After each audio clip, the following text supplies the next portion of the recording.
Vandana. And we are up to the last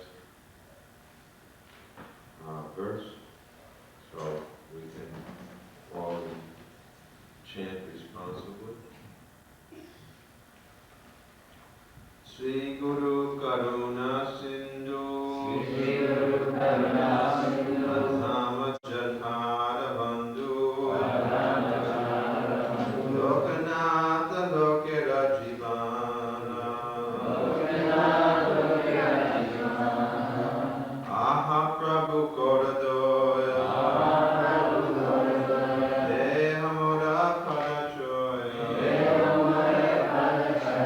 Devija Sugusuk Tribhuvana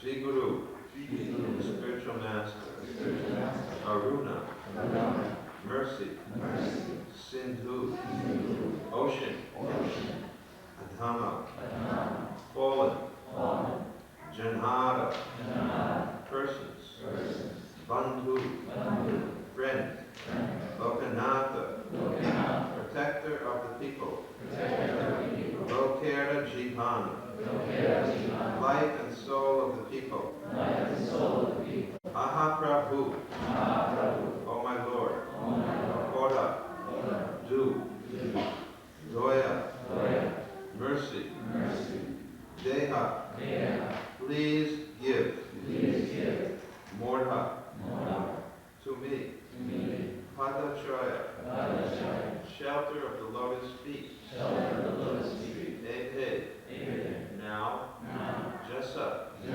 fame, Gushu, be preached, Sri Bhuvana, in the three worlds. Translation. O spiritual master, ocean of mercy and friend of fallen souls, you are the teacher of everyone and the light of all people. O master, be merciful unto me and give me the shelter of your lotus feet. May your glories now be proclaimed throughout the three worlds. There has been a commentary by Vishwanath Thakur, but on this text there is none. So we'll say a few things and we may go on from there. So, Sri Guru Karuna Sindhu, the spiritual master's mercy is like an ocean. What is the main quality of an ocean? It cannot be, the contents of the ocean cannot be measured. And so, the spiritual master's mercy cannot be measured. The original spiritual master is Lord Nityananda Prabhu.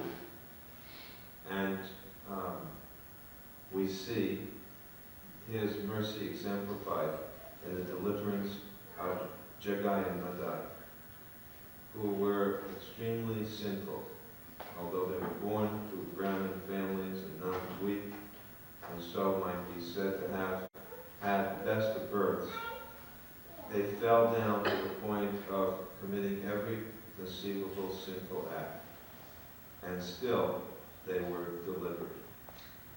How? By the mercy of Nityananda Prabhu. When Lord Chaitanya, who was playing the role of the Supreme Lord, the Supreme Judge, came to cut off their head with his Sudarshan Chakra, they were saved by the mercy of Nityananda Prabhu. I have mentioned on a number of occasions, and I'll repeat again, the story of one disciple of Prabhupada who was acting in a very nonsensical way and had created so many problems for us. And Prabhupada asked me to bring that person to him. And I said to Srila Prabhupada that, you've already tried so many times to help this person, and he keeps abusing, misusing the opportunities that you give him. Don't you think that it's pointless? And Prabhupada raised his eyebrows and said, you do not understand the nature of Lord Nityananda's mercy.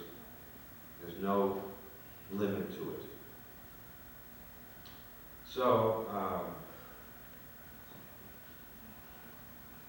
there are many examples, of course, of this extension of mercy. Haridas Thakura immediately comes to mind how he was beaten and flogged through 23 villages. And the only thing that worried him was not the pain that he was feeling, because it is said that after 3 villages an ordinary person would have been killed. He was so mercilessly beaten. And yet he tolerated it. And the reason was that he was very worried about those who were hitting him, what would happen to them. And when finally they said, if we don't die, then our lives will be taken by the Muslim leaders, then Haridas Thakur immediately, apparently became dead. And they threw his body into the Ganga. And he said, I don't want to give you any trouble. And he immediately became like a dead person. And then some miles later on, his body floated down and he came out of his trance and appeared to be normal again. In the Mahaprakash manifestation of Chaitanya Mahaprabhu, where he showed himself to be the Supreme Lord, he told Haridas Thakur that actually I took the whipping upon my own body, and then he showed the scars on his own body. So that is why he did not feel what was happening to you. So the spiritual master similarly suffers on behalf of Krishna, we can say. He takes our sinful reactions, the karma, and therefore he is considered to be the shelter for the conditioned soul.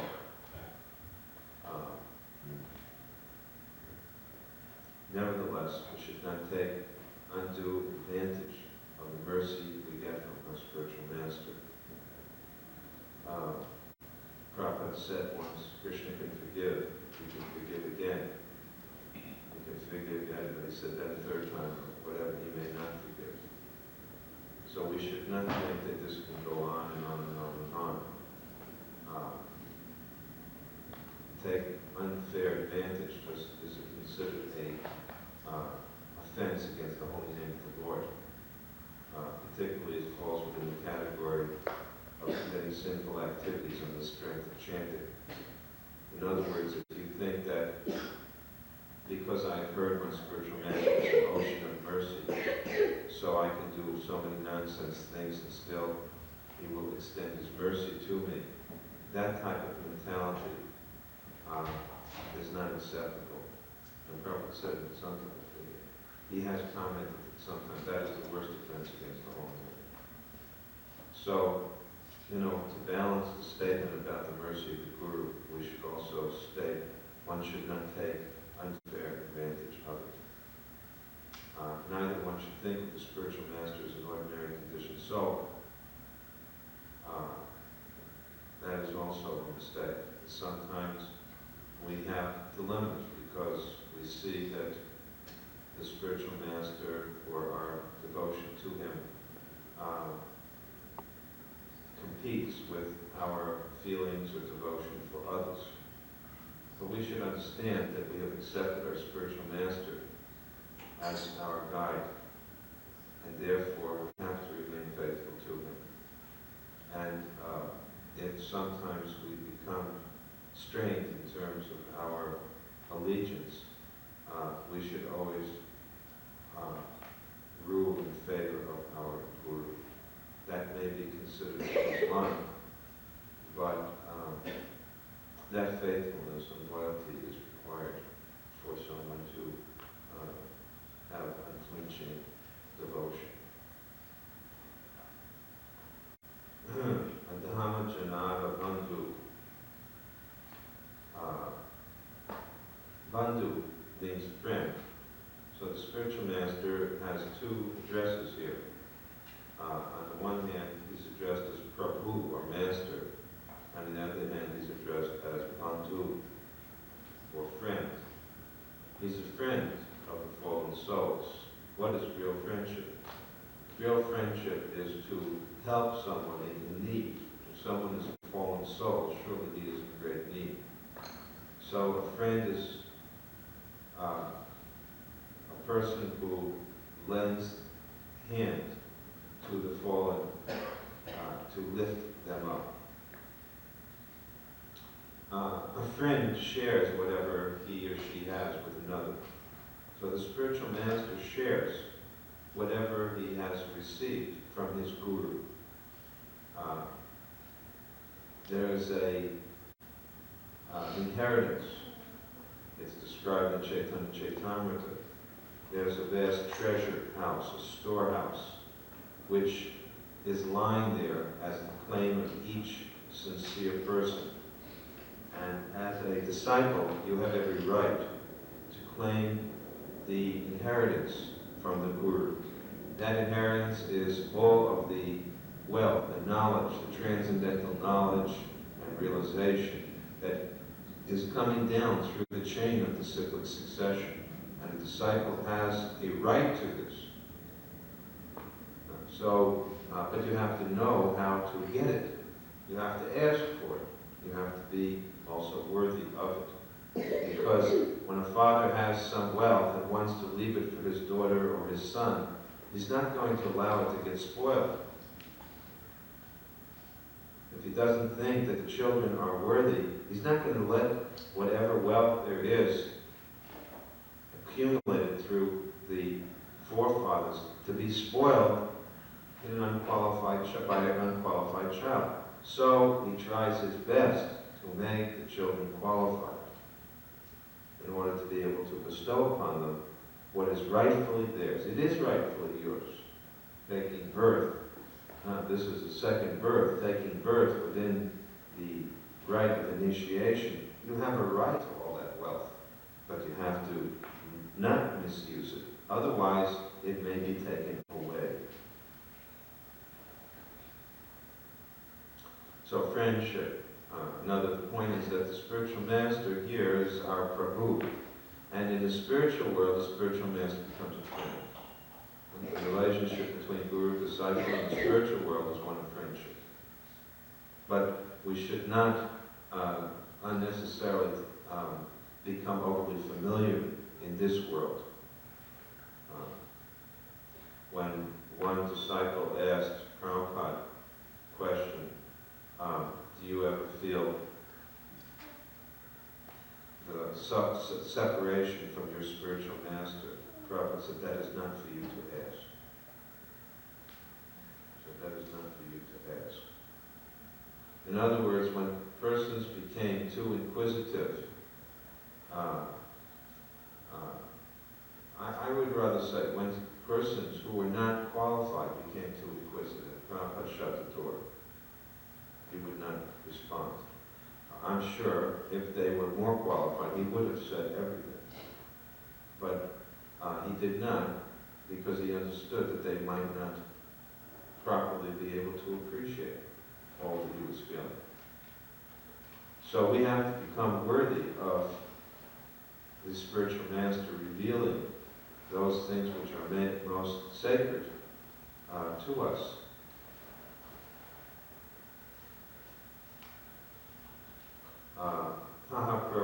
Lokanath Lokera Jivan. This Lokanath, of course, is Lokanath Goswami, is the guru of Narottama Das Thakura. His samadhi is there in Vrindavan, nearby the Radha-Raman temple. But Lokanath, of course, also means the protector of the people. Loka means this world, and it also means people of this world, and Kanta means the Lord or protector.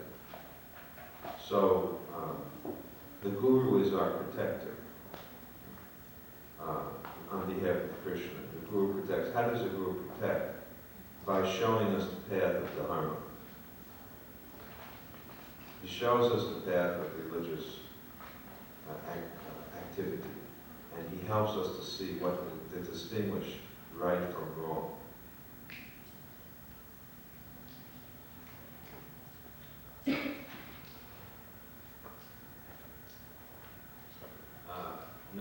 says, be merciful unto me and give me the shelter.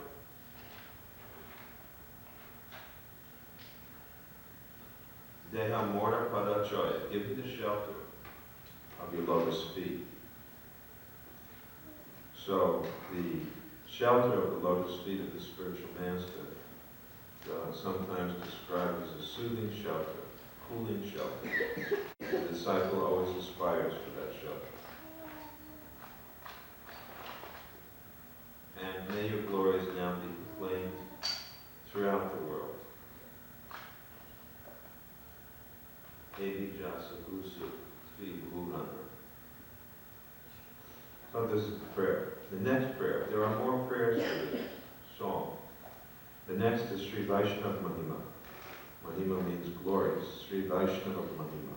The glories of the Vaishnava. And it goes like this. Vaishnava Charana Venu Bhushana Koriya Tanu Jaha Vaite Anubhavavaya Marjana Vaya Bhajana Sadhu Sange Anupshana Abhyana Abhidya Parhajaya. So we normally end here the song, but the song goes on. And it says, I decorate my body with the dust from the lotus feet of the Vaishnavas, because by this one can achieve transcendental realizations. By constantly associating with the devotees, one's cultivation of devotional service is purified and one can conquer nations. And there's a prayer by Srila Krishna Goswami, Thakura. The words Jahavoite refer to the person who has decorated himself with the dust of the lotus feet of the devotees. Avidya, in this case, refers to the desires of Chatur Varga, the four purposes of life, Artha, Dharma, Kama, and Moksha. So the dust of the feet of the devotees, it is said that to get the dust from the feet of the devotees, to get the water which has washed the feet of the devotees, and to get the remnants of the foodstuffs left by the devotees, these three are the most valuable source of transcendental mercy for anyone to get. We see an example of Narada Muni simply by getting the remnants of food left by the pure devotees of the Lord, the Bhakti Vedantas. He became a great transcendentalist. So we see what mercy there is in this act.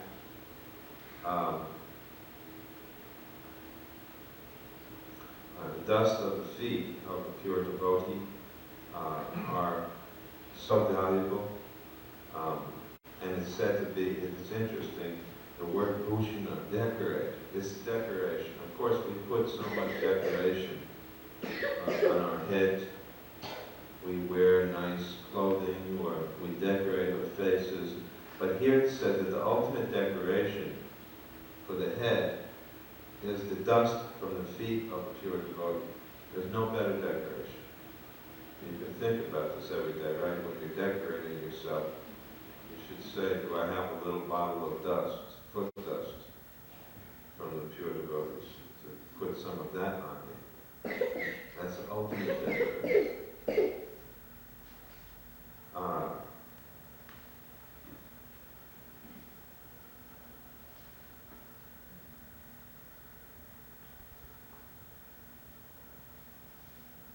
Here it also says that the association of the Vaishnavas purifies one's cultivation of devotional service. That's very interesting, isn't it? Because in the process of devotional service, it's described in Chaitanya Chaitamrita that the Bhakti Lata, the creeper of devotion, is surrounded by so many other weeds which appear to be like the devotional creeper. And these are mentioned here, Artha, Dharma, Kama, and Moksha. And it is a fact, if you talk with people who are interested in religion, it's very hard sometimes for them to distinguish Uttama Bhakti, pure Bhakti, Kaivala Bhakti, from Mishra Bhakti, Jnana Mishra Bhakti, or Karma Mishra Bhakti. In other words, it's very hard for them to distinguish, for example, what is the difference between coming to an arti or chanting Hare Krishna as opposed to doing your duty to your family, or as opposed to so many other forms of dharma. But we know there's a great difference. One of the holy name offenses against the holy name is to compare the chanting of Hare Krishna with any of the activities mentioned in the Karma Kanda or Jnana Kanda sections of Scripture. And so, for example, moksha, liberation. Certainly most people hold liberation to be the highest principle of spiritual life. But in the Nectar of Devotion, if you read, you'll see that pure bhakti minimizes the importance of liberation. It's considered to be insignificant. Now, mukti kulitanjali sevate swan. The mukti, or liberation, waits at the door of the house of bhakti as a doorkeeper, or as a maidservant, or a servant, a doorkeeper. Liberation is not considered to be, moksha especially, is not considered to be so significant as bhakti. In other words, we don't pray specifically for moksha, we pray for bhakti. A devotee's prayer is, let me serve you, Lord, birth after birth. Chaitanya Mahaprabhu makes that statement, right? Birth after birth. But moksha, the desire for liberation, means I don't want to take birth again. Now, we also recognize that as valuable. We don't want to act. But if Krishna desires, the devotee will do so. A devotee wants pure service to Krishna without condition. Not even the desire for liberation or salvation. If that's all so considered a selfish motive. Kama, dharma, the word dharma, so many types of dharmas. Homas, manu, laws of men, manu dharma, are just so many different types of religious duties to perform. And these are all classified here as avidya. And it's said that if the only way to get free from this type of confusion is to associate with pure devotees. Because a pure devotee is on the path of pure devotion and will not become sidetracked by the association of such pure Vaishnavas. You will come to understand what is pure bhakti. And it's very important, because if you don't perform pure bhakti, you can't get the lotus feet of Radha Krishna. You can't get the lotus feet of Mahaprabhu. So this type of avidya is destroyed in association with the saintly Vaishnavas. Then, there's another text, but I perhaps play for the next class, because it's called Sri Rupa and Sanatan Mahima. It's the glories of Sri Rupa and Sri Sanatan, which will be the next class.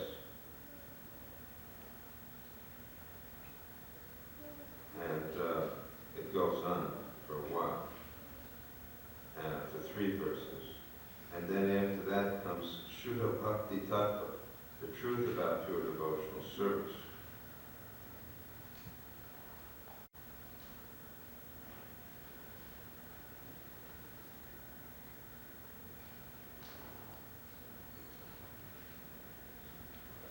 So we will cover these 2 subjects into 2 more classes. Let's see if anyone has any questions. We'll stop here. Yes. We spoke about in the spiritual master-disciple relationship becomes that friendship. But doesn't the disciple maintain the consciousness that No. spiritual master? No. It's no longer a relationship.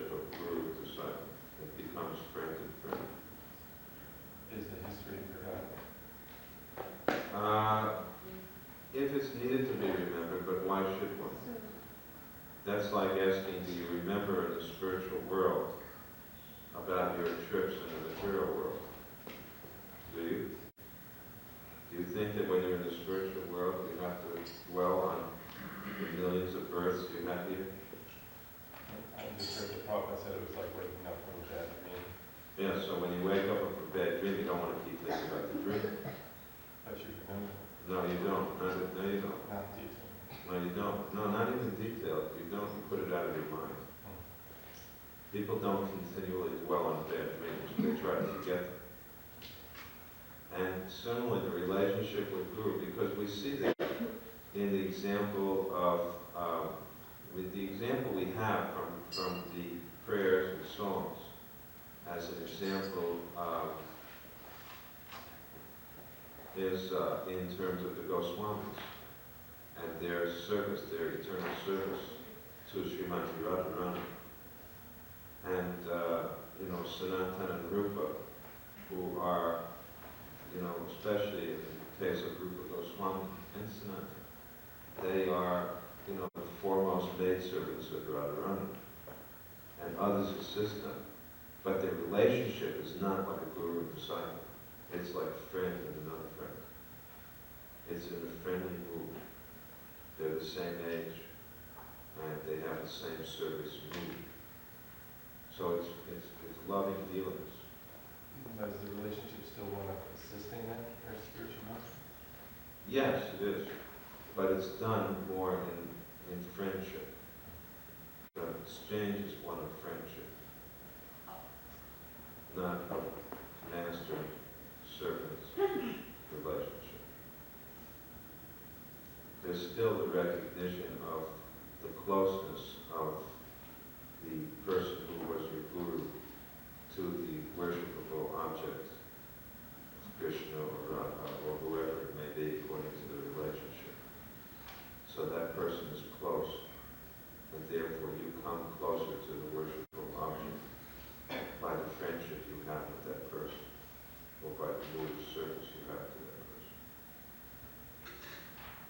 Friends also serve each other, but the mood of friendship and service is different than the mood of a servant and a master.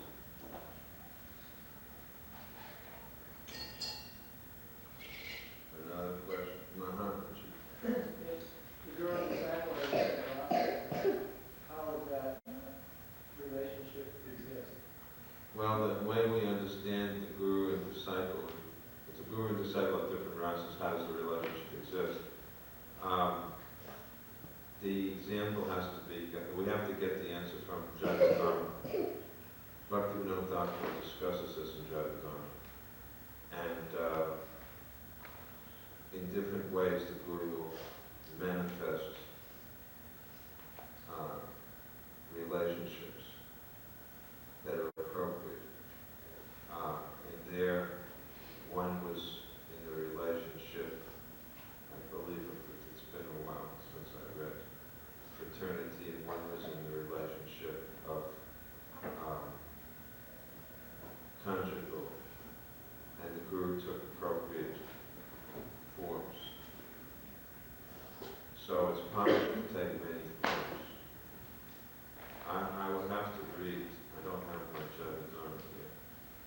But I believe what I said is accurate. My memory is accurate. Regarding the prasad, And I think the point is made. You will see your spiritual master so-and-so. You will see. And I think the person sees their guru in that worship form, or in that particular form that's suitable for the relationship they have with Krishna. you're talking about the guru as an individual or the guru as a principle? Yeah. I mean, I would like to read some more before I answer this question, so I don't give you an accurate answer. It's been a while since I read that book, and I'm pretty tired this morning, so the combination is not making for good memory.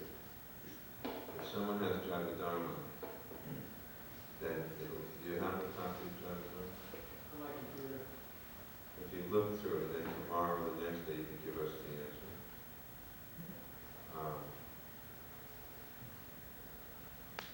Yeah, let's discuss it. Srila Prabhu. So I just will describe that the relationship with the Guru is always on reverence. Always one reference. Yes, thank you. This is why Vaishnavas are essential. Yes, Srila Prabhu wants to emphasize the point that after such a discussion we should reiterate the fact that in this world the relationship is always one reference. In other words, if you hear this fact that, oh, well, one day we'll be friends, and you start to bring that friendship into this world and then in a fraternal ras, then, as I said, then it will be offensive. You know, the Guru does not allow that. Maybe more friendly. The Shiksha Guru relationship, especially, just allows for more friendliness. But especially in the Diksha Guru relationship, it's more of one reverence. And the Shiksha Guru relationship sometimes can be more, but still it is reverential. Prabhupada says we always had that. But I do think that had 10 years, 20 years gone by, we would have seen, you know, at least Prabhupada might not have said to that person, that is not for you to inquire. Of course, I don't think someone who was advanced would have inquired like that. The question itself, you know, do you ever feel separation from your Guru? That's not good. I mean, we ask that out of our ignorance. But it is prying into the feelings of one's group. And if he volunteers that information, well, very good.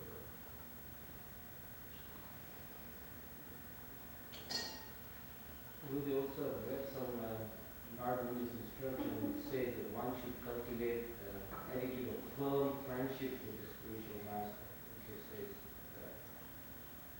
How should you understand that?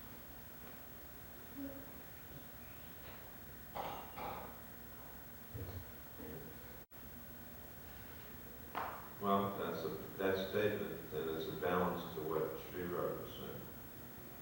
Cultivating firm friendship and at the same time one reverence. The two are really not very compatible. Friendly feelings and one reverence are not very compatible. Can anybody answer? Yes, Muhammad. I think you answered it in the sense that I'm glad I did. Tell me what I said. he's the friend of the fallen. So we can always think he's my best friend because he's saving me, but it doesn't necessarily mean that I give up your own reverence. Okay, that's nice. We can think in terms of he's a friend of the fallen, and in that sense he's my best well-wisher and friend. But that doesn't make us give up the feeling of fallen.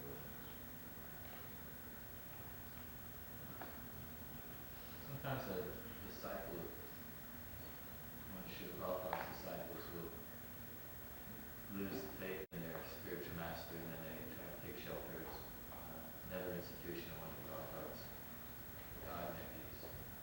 And they feel like this is helping their spiritual life because they're getting more inspiration there with their heart wasn't satisfied. I don't think that people necessarily go for shiksha to somebody else because they lost faith in their guru. I don't think that that's accurate. I don't believe that to be accurate at all. In fact, I think it's quite normal that because our training is not complete, that we should take further shiksha.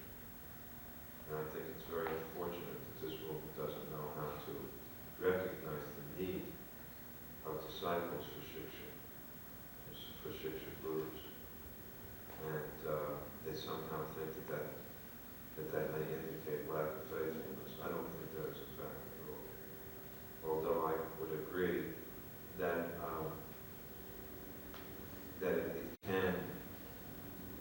it can become a disregard if one has to leave one's institution to find such shiksha, then one Most religions are like that. The institution is also very important. And I think Prabhupada made ISKCON institution quite important. He often said, ISKCON is my body. And, I think most religious institutions feel that way about their institution. Catholic Church certainly does, the Buddhist Sangha certainly does. ISKCON doesn't, and Gaudiya Math institutions do also. So going outside of your institution for shiksha definitely is risky. And it can lead to faithlessness in Prabhupada. I think that's true. But I don't think that in and of itself, taking shiksha from another person indicates that one has lack of faith in one's guru. In fact, it may be that one has great faith in one's guru and one wants to understand one's guru's instructions better. The principle of shiksha guru is certainly there throughout our literature. It's spoken about a great deal. You have Shiva Maharaj's book on the shiksha guru available from Mirabai. Do you sell that? Where's it? Do you sell that book in the gift shop? Huh? Shiksha Guru is called by Shiva Maharaj. You don't have it? You should get that book. In fact, you should meet me and I'll try to remember some other good books. Because your gift shop is the place where everybody can get these books. You don't have to order many copies, 5 or 10 copies. But that's an important book, and it does discuss about the Shiksha Guru, the importance of Shiksha Guru. And we don't have much of a culture in ISKCON about Shiksha Guru. Everybody thinks I'm getting everything I need from my Diksha Guru. That's not very likely. And I think that Prabhupada also recognized that, and that's why he spoke a great deal about it.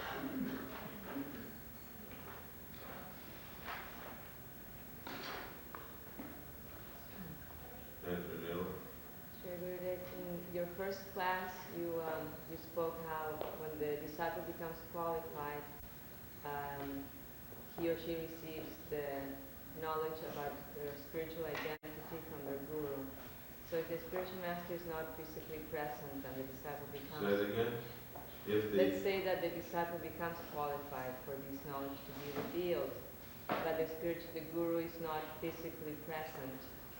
So how does he... The question is that if the gurus, when the disciples qualify, the spiritual master reveals his disciples' spiritual relationship with Krishna. What happens if the disciple becomes qualified, but the guru is no longer physically present? We should understand that the guru can always communicate with the disciple. That's the first point. That the spiritual master is not restricted by physical vapu, but can become in so many ways to reveal. Now, how the spiritual master reveals is in many different ways. Sometimes the revelation will come by the mercy of Guru through the chanting, Prabhupada said. That means the holy name. By the mercy of Guru, the disciple will chant and gradually understand. Sometimes the disciple may get revelation by through the agency of another person. A shiksha guru can also reveal it. But generally it comes by understanding gradually. One feels the inclination in a certain way, and then by cultivation, gradually it becomes more and more clear. The Prabhupada answered this question directly by saying, the spiritual master will instruct through the holy name. That means through the process of chanting Hare Krishna, one will get gradually realized in all the details. Now there's another system which is followed by the Babajis in Radhakulam, where the guru directly gives at the beginning the disciples' name, form, age, dress, and service in the spiritual world. But that's not the system that Bhakti Siddhanta Saraswati Thakura recommended. So there's a debate among the Gaudiya Vaishnavas Babajis of Radhakund, who are also Gaudiya Vaishnavas, they followed that system. And the followers of Bhaktisiddhanta Saraswati don't follow that system. They wait for revelation. The Babajis argue that you can't do sadhana properly unless you know those details. And the followers, the Saraswatis, the followers of Bhaktisiddhanta Saraswati, they argue that you can't meditate like that when you're in a conditioned stage. And if you do, it will simply be a caricature. It will become problematic.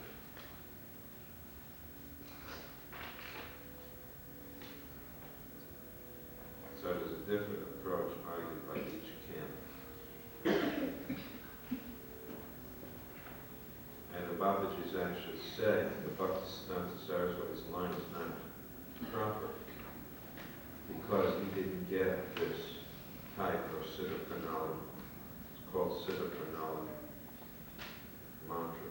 He didn't get a mantra from his guru where he was given all these details. Therefore, he cannot give it to others. But the followers of Bhaktisiddhanta Saraswati don't agree with that. And in fact, there is no instruction directly from the original 6 Goswamis of Vrindavan in regard to doing what the Babajis do. This process of, it's called Manjari Sadhana, specifically the way they describe it, it came after the time of the 6 Goswamis.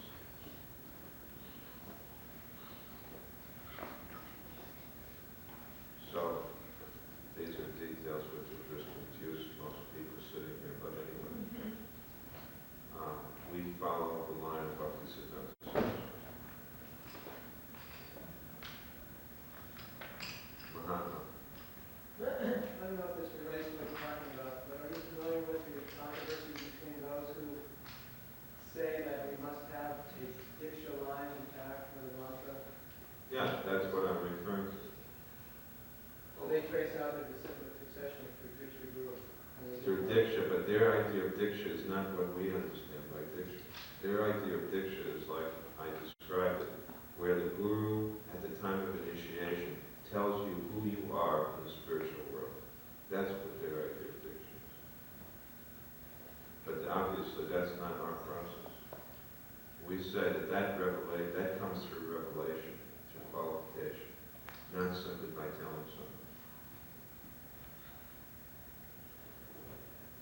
You were mentioning about the foot dust, the water, and the prasad. Pretty much beneficial substances. So is that a reference to the spiritual master, any Vaishnavas, or only elevated Vaishnavas? The question is whether foot dust, water, or food remnants are equally beneficial from the Guru, another, or elevated Vaishnava, or any Vaishnava. No, they're potent according to the level of advancement of who they come from. So let's say there's some very new devotee who's just beginning Krishna consciousness, and I take one of these items from him. Will I become contaminated by that? Or should I? Yeah, well, that depends, of course, on your power of digestion, whether you take some. I mean, I used to sit in the Los Angeles temple when I was a new devotee. I would sit next to the place where the guests, the Sunday feast guests, would leave their plates. But I would just take this samosa. I didn't take the samosas that were bitten, but I did take the whole samosas. But you could argue it was from their plate. I don't know if it affected me adversely or not. I got a lot of samosas. I have a whole week's stock of samosas. At least 30 or 40 samosas, which I keep in my drawer. And every day I eat a few samosas. But I wasn't thinking about making spiritual advancement from them. I like to eat samosas.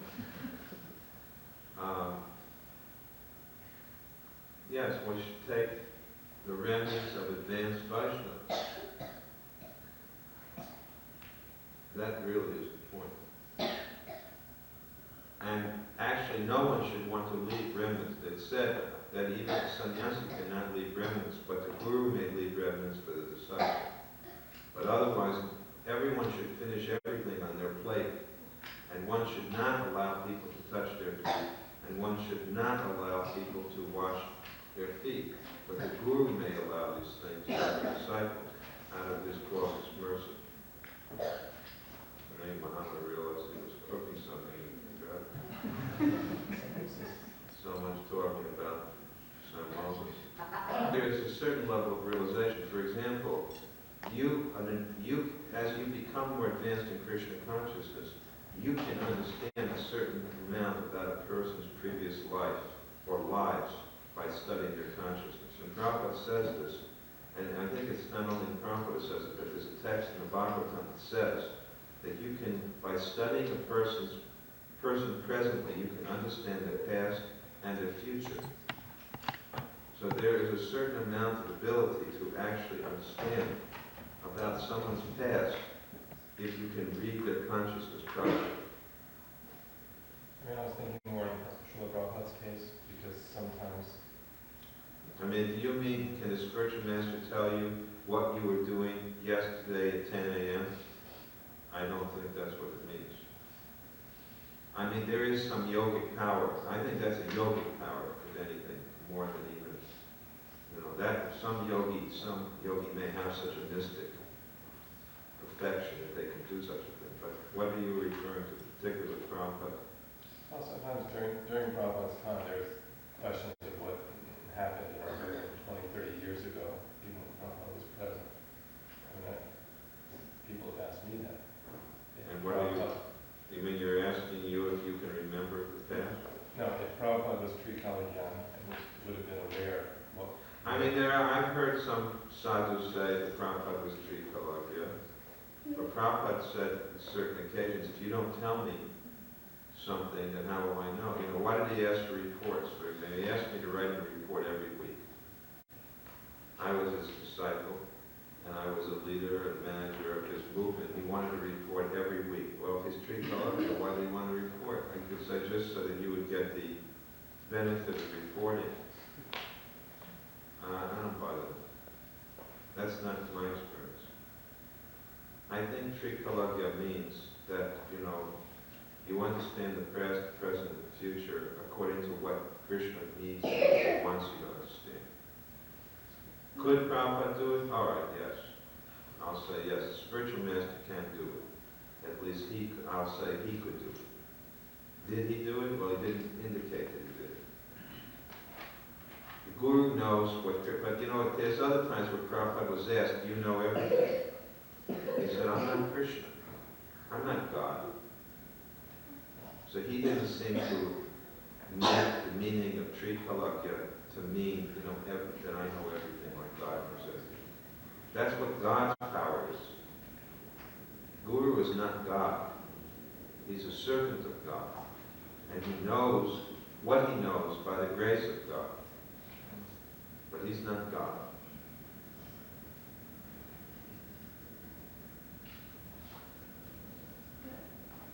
Sorry, you had a question? Yes, we were there. Beyond the point where someone is practicing very sincerely, following regulated principles of chanting 16 rounds, any devotee beyond that point, isn't it dangerous to judge their advancement each round? Is it dangerous to judge a devotee's advancement?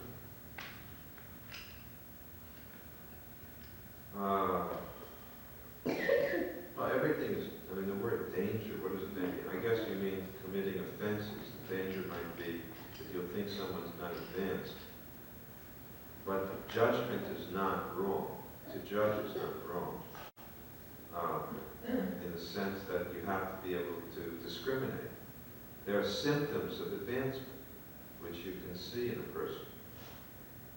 So, I'm not quite sure what you mean, but I think that the problem with what you're saying is that it's good in one sense what you're saying. You're saying don't judge people and become offensive towards them. They may be advanced. But on the other hand, what you're saying, the danger of what you're saying is that it leaves everybody in this sort of,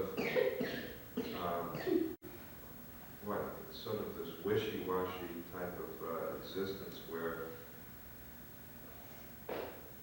yeah, be humble to all Vaishnavas. I agree with that. At the same time, we give special respect to those who we consider advanced. According to what you're saying, we won't get to discriminate an advanced devotee from a neophyte person. So I think somehow the two have to be balanced.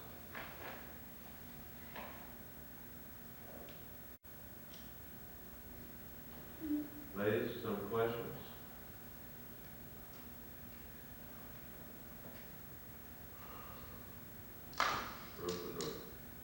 Sugardev, is it proper to teach children to respect their elders by their touching their feet? Sometimes you're in the idea of That'd be nice. That's a nice process. It's not in our culture of America, but it's certainly part of the Indian culture. It's part of Vedic culture that the children should touch their parents' feet when they get up, when they first see them. You're supposed to do that with any elder. Any respectable elder, you should show respect to them. But one of the ways to do it is to touch their feet. But the parents should act in a worthy way also. It's no use saying, touch my feet, if you're not acting as a proper father and mother. So it has to go both ways. That's true of any type of authority. It can't be misused. If it's properly done, then surely those who are dependents should always touch the feet and show respect in whatever way they can to those who they are dependent upon.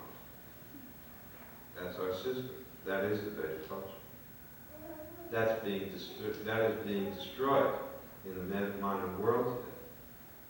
Like, for example, a child should never address their parent by their name. That's disrespectful. You're supposed to say, father or mother. You don't say, but sometimes you see that children call it, in America, I've seen it, children address their parents by their name. And that's not, I can't imagine.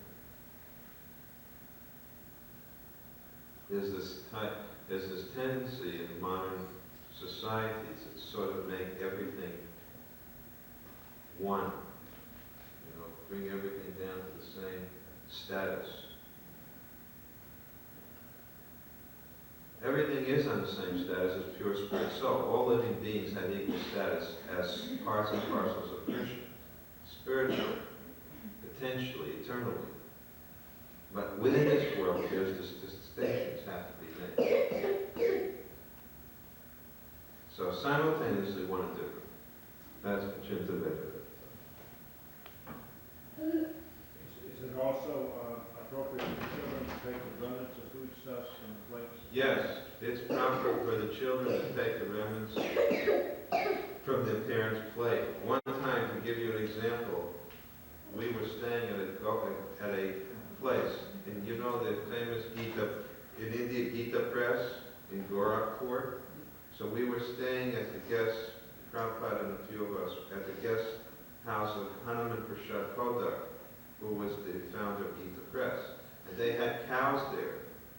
And the devotees would, sometimes when they finished eating, they'd give the food, the plate, it was a leaf plate, and they'd put the leaf plate and everything else and feed it to the cows. When Prabhupada heard about that, he became very angry.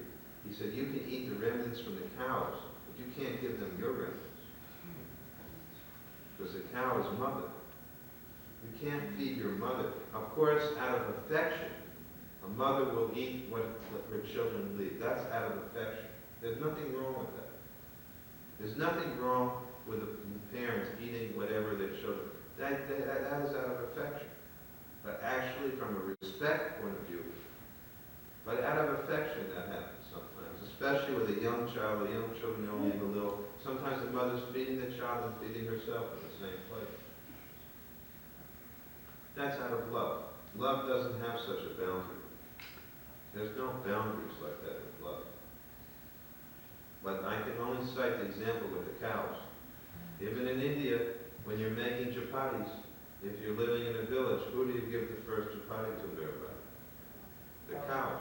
I saw Krishna Ballabha, my disciple in Vrindavan, whenever she makes chapatis, first thing she does, the first chapati, she goes out on the street and looks for cows. First she feeds the cows, then she'll feed her guru. The cow is so respected.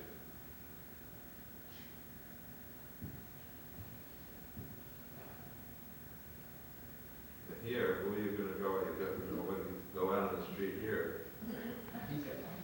What will you find? You won't find any cows. Cowboys. Cowboys.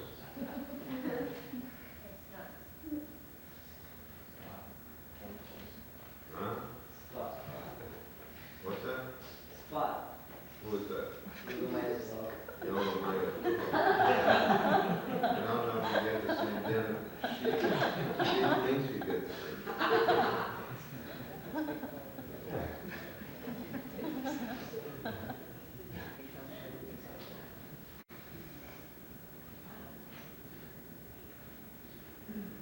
Yes, Mom. In Puri, when the son, at the age of 13, he's given, at least in Brahmin families, he's given that samskara. At that point, the mother touches his feet. He becomes the man and she respects him. Muhammad says in Jagannath Puri, he's just read my book from Jagannath Puri, sharing his wisdom with us now. He says that in Jagannath Puri, when a boy reaches the age of 13, then he gets the sacred thread. And at that point, as a twice-born person, the mother touches his feet, and he becomes a man of the family. Huh? 13. Judaism. In Jewish tradition, same.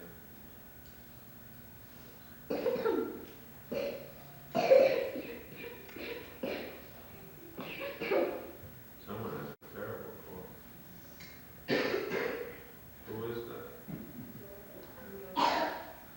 Now everybody.